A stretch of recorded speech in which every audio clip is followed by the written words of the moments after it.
Before with the tape change, you were on the fourth floor at NBC. Yes, and that, of course, was it turned out to be far more critical a position than I could possibly have imagined. The other people on the page staff would hate to sit on that floor because it was so dull. So when I asked for it, everybody said, "We've got, here we have a sucker in our midst. Let's let him have it." It was kind of a punishment, really. If you weren't doing well as a page, they put you on the fourth floor. So I had that assignment permanently. And now we started talking about television, but not seriously. But it all kind of came together right at that point.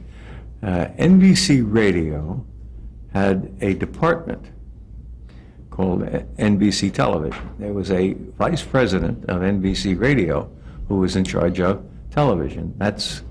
The relationship was precisely that. It was merely a division of NBC Radio. Who was that? I think it was John Royal, if I'm not mistaken, who had quite a background in vaudeville and theater and so on. And John was, I'm sure it was John, was appointed vice president of television, but there was no likelihood that it would be developed. There were no television sets in the country. There might have been 60 or 70,000 sets in homes, and maybe that many or a little bit more in barrooms and saloons and the like. But it wasn't, and one of the reasons why there were so few television sets was, first of all, it was very expensive, and the screen was about that big, and there was nothing to watch on television. Now, 1947 was when they really started to make an effort to program television, and we had programs like Author Meets the Critics. John K.M. McCaffrey was the host, and he would bring an author on and several critics from newspapers or whatever. There were no television critics in those days, and they would discuss the book. So it was talking heads such as there hasn't been before or since. And Jinx Falkenberg and Tex McCrary, who were married, had a show of some kind. I can't remember what they did, but they were pioneers. But television didn't come on the air until 8 o'clock at night, or 7:30 maybe. And it was not unusual at all to see a film skiing in Switzerland or something, a travelogue. There were almost no motion picture films because the motion picture industry had declared they'd have nothing to do with this upstart television. And so people who were working for motion picture companies, which was almost everybody, stars of motion pictures, were prohibited by contract from doing television. So where were they to go for programming to induce people to buy television sets? It was a quandary, really. Now, how did you fit into that? Were you interested in going into that division, or? No, I had no interest in television, really. And almost everybody who predicted, everybody knew television would arrive sooner or later, but they thought that it was probably 10, 15 years, maybe by 1960 we would see a couple of million sets in the country, and it would be a serious medium, but not at that time. We were really struggling in terms of programming and everything else. I dabbled. At that time, I knew Lawrence Schwab Jr., who, along with his friend Bill Burns and so on, were doing a spot on a program called Television Screen Magazine, very creative title for a Saturday night magazine that came on at 8 o'clock. They would get the weather girl from Philadelphia, and she'd be their cover girl for that night, and somebody from Boston. We only had, I guess, 4 or 5 stations on the Eastern NBC network. Chicago was still out of reach. There were no lines to Chicago yet, telephone lines, and of course nothing in the sky as we have today. So it was very crude. I can remember Bill Burns had a feature called Burns Rooms, where he'd find unusual things to show, and I'll never forget the one that he showed one day. He brought in a flea circus from 42nd Street, and they went to great lengths setting up a magnifying glass. Where they got the magnifying glass this size, I don't know, but it must have been 24 by 12 inches or so, and they put the camera up as high as they could on the pedestal and shot down through the magnifying glass as we watched little fleas pulling carts, and a couple of fleas were boxing. I mean, it was incredible, but people loved it. People loved that sort of thing. Now, if you watch television, you turn television on if you did have a television, and you turned it on at 3 in the afternoon or 11 in the morning, whatever, all you get was a test pattern. But it was wonderful. People would say, look at that. Look, that's coming from a distant point, and it's coming through the air. And here it is now in my living room. And look, no wires. Isn't this a miracle? And it was a miracle. Anybody under 60 years of age at the end of this particular millennium cannot appreciate that because they grew up with television. In those days, those of us now in our 60s and 70s and so on grew up with radio, and we were just getting accustomed to the radio voices coming through the air. And now they're adding a picture. And we used to joke, we'd say, gee, you know, if they had the rating services do their work on the test pattern probably would be #1 of the programming. And it was just that primitive and that basic and that primary. It was really the beginning. And then it was as though somebody had lit a match and boom, the whole thing just exploded. And I was there. Because behind my desk on the 4th floor was an office. And in that office was a disc jockey, as we now call them. We didn't call them that then.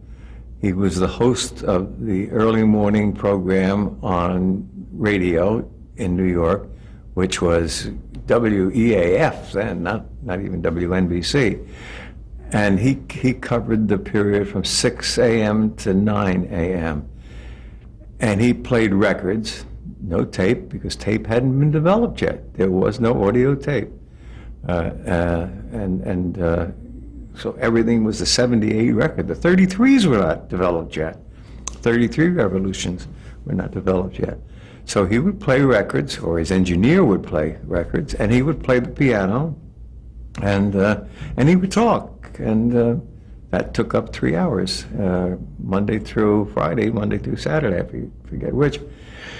He had a feature on the program called That Wonderful Year. And he would take a year, 1905, let us say, and he would play a song on the piano from that year. Yes, we have no bananas. We have no bananas today. And then he would say, that was a wonderful year. That was the year when you could buy an automobile from Henry Ford for $295. And you could go to the grocery store and buy a loaf of bread for 4 cents, and so on, and a suit of clothes and so on. Now, his writers had to come up with all of these figures, these numbers. And one of the writers got a hold of me and said, "You'd like to make a few extra dollars?" And I said, "Certainly." So he said, "Research this here for me." And I'd run down to the public library on 42nd Street with the lions out in front, and I'd go through the microfilm, and I'd find out the price of a loaf of bread and a suit of clothes and so on and so forth, and furnish that to his writer. His writer then made a script from it, and he also wove it among songs Bob Smith did, the early morning radio host.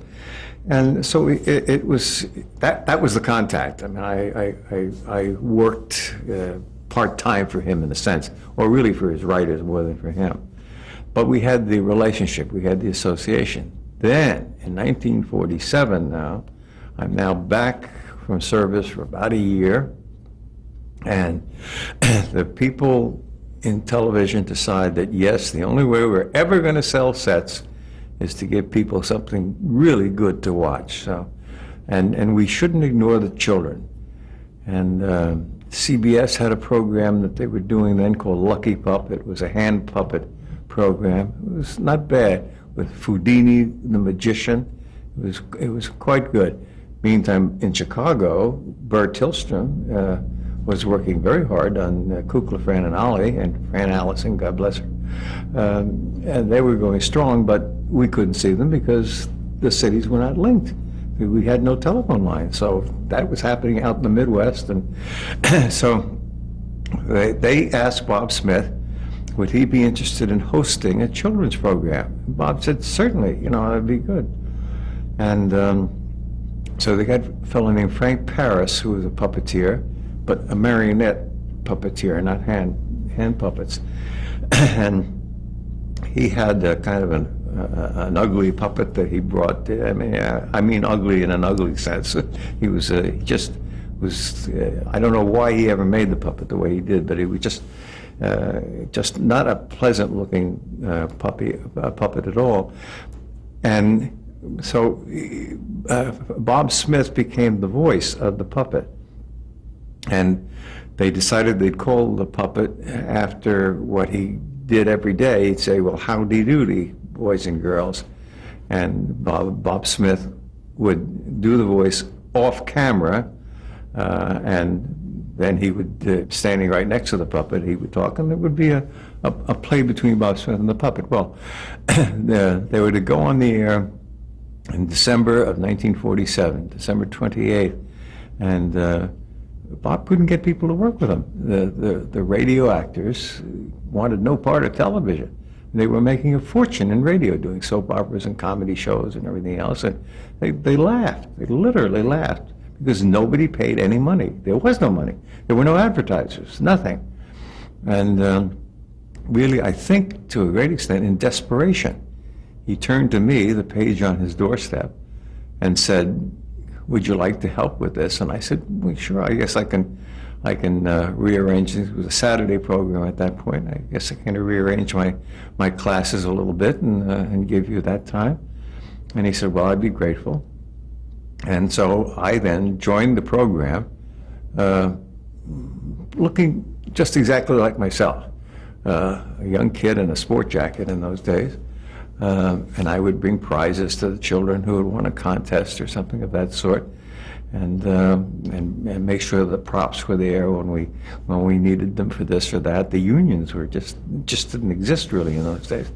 So after the show in the office, kind of doing a postmortem, as part of that, Bob would tip me $5 out of his pocket. He'd say, thanks a lot. And that was my original job in television. Well, a couple of months after that, the producer, Roger Muir, and the writer, Eddie Keene, decided, well, he doesn't look right. And Buffalo Bob Smith, who is the character, has a cowboy outfit. And this is a make-believe place, and here we have this kid in a sport jacket. So they called down to costuming, and they found some surplus canvas backing of some kind that they might have put on a sofa somewhere, and they made a clown suit out of it. And Dick Smith, who went on to become one of the great makeup artists, designed a makeup, and a character was born, Clarabell the clown. Now, did the makeup at first come out exactly the way you would see it on the program, or were there different renditions done first? No, they really. We may have tried a few different approaches, but once it went on the air, we had agreed that the makeup was right. It was a great big smile that painted on my face, and a classic clown kind of makeup, and great big eyebrows, heavily accentuated, and he was a pantomime character. He said nothing. I made up for it since then. He said nothing whatsoever. And a lot of people thought, well, the reason he says nothing is if he says something, they have to pay him more money. Well, of course, that wasn't true at all, because again, there was no union. But that was my role. I again went to the library, and I researched classic clowns, and they were all pantomime.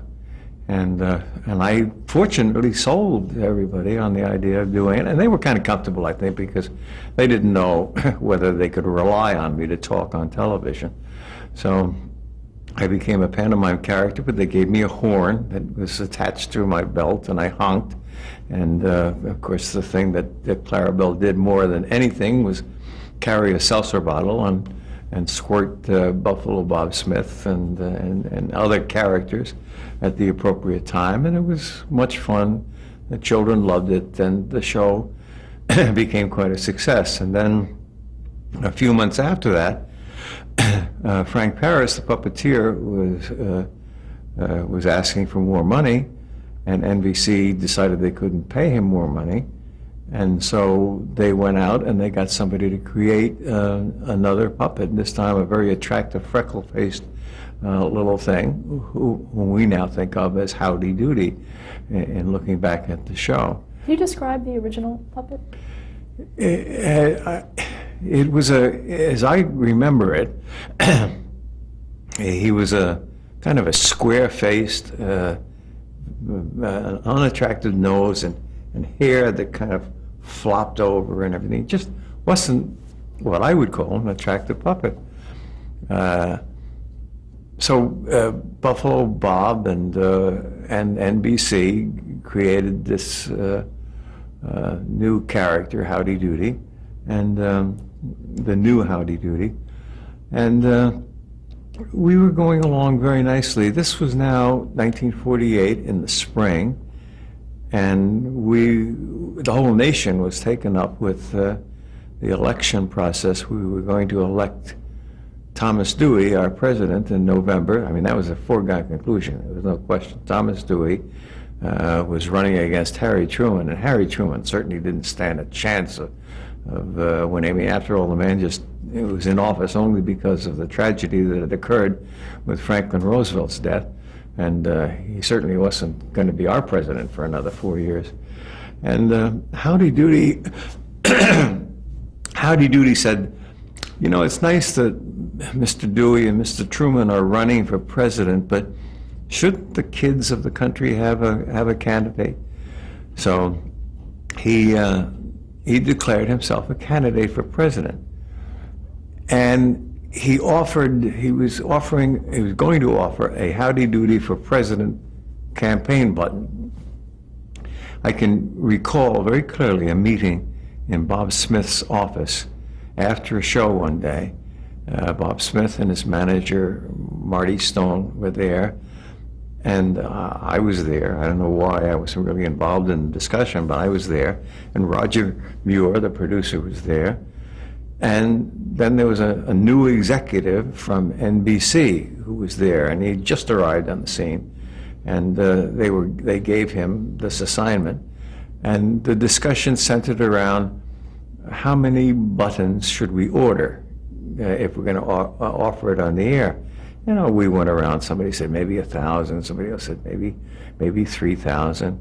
And finally, we said, do we dare go to 5,000? And it was decided we'd order 5,000, and we'd give them to our grandchildren or something, because we'd have so many left. And that was the decision, and it was made. The new executive on the scene was a young man named Bobby Sarnoff. And so with his agreement, we ordered 5,000 Howdy Doody buttons. We made 2 offers on the air, and inside of 2 weeks we had requests for 110,000 buttons.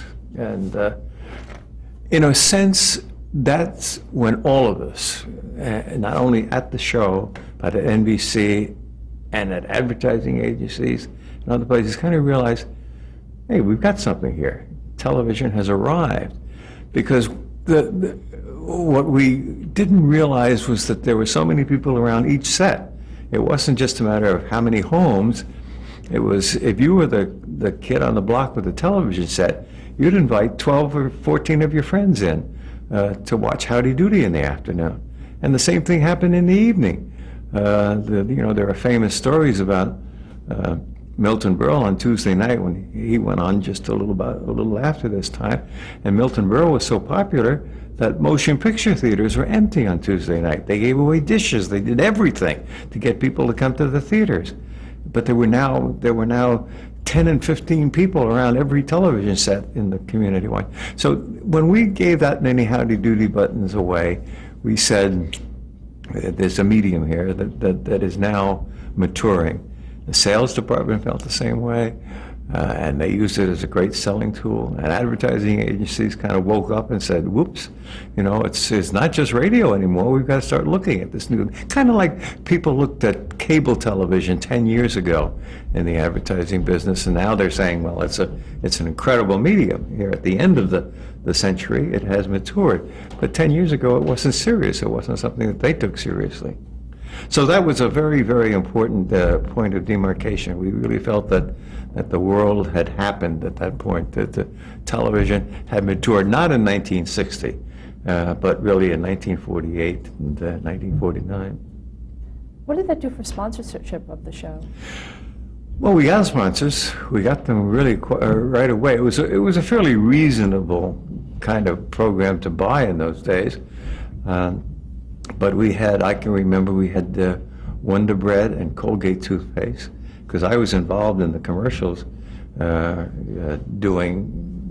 pointing out the Colgate toothpaste box or the Wonder Bread loaf while Bob Smith sang a jingle in the background about it. And we were kind of unabashedly commercial in those days, and the rules for children's television and commercials came into play much later, and I'm happy to say I had a great role in changing a lot of what happened in the very beginning, because radio was really the parent of television, and commercials on radio were not very restrained. You didn't have to prove too much when you made a claim in a radio commercial. That, of course, has all changed, but so television inherited a lot of that, a lot of those standards or lack of standards, more to the point. How did you feel about the commercials at that time? Oh, I couldn't have cared less, because I was, you have to remember, I was now 21 years of age, and I wasn't thinking about children and the well-being of children or anything of the sort. That came in 1951, when my son was born. Now that changes one's perspective enormously. So that was really the beginning of the end of that kind of programming for me, because I started thinking of television and its potential to inform, to educate, as well as to entertain. What was... Okay, we're God, back. how that valley has changed. Okay. We're back. My next question was going to be, did the producers of Howdy Doody at the time have a sort of a mission for children, or have any kind of path that they wanted to take as far as children were concerned? I don't think we would describe it as a mission. I think they did realize that they had a certain responsibility, but Bob Smith, the host and the owner, and in fact, although he never took the title of producer, controlled everything, and his background was very much radio, and it was influenced, I think, by vaudeville in a way. Bob was 10 years older than I, precisely. I think, yes, I think he wanted very much to do nice things for children, but they were kind of crude compared to what we do now at the end of the century. He would play on the piano. You cross the street with your eyes, not with your feet. There was a little song, and there was a safety song, and there would be songs having to do with nutrition, and there would be certain stories that happened throughout the program. It was a program of good and evil. Howdy Doody being the good guy, the surrogate child for every child.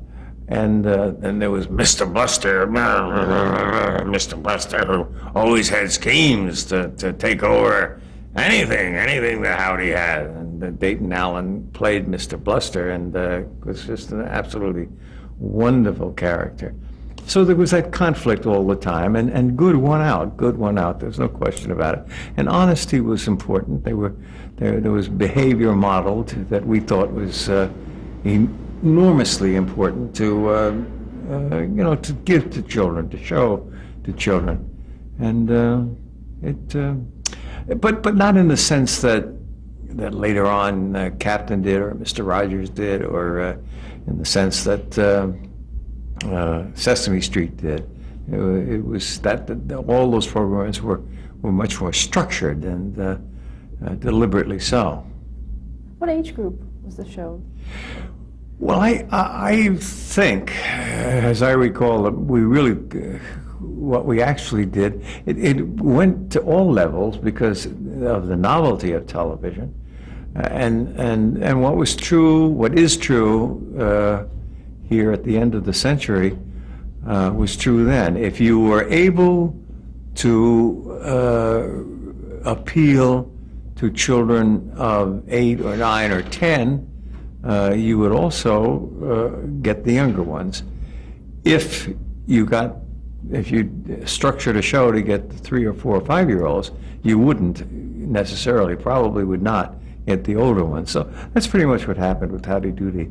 They spanned a rather broad age group, 2 or I think of children as in different generations, from infancy to toddler to preschool, and then early school and so on, and pre-adolescent. I mean, there are like 4 or 5 generations there, and Howdy Doody probably spanned everything except the infants.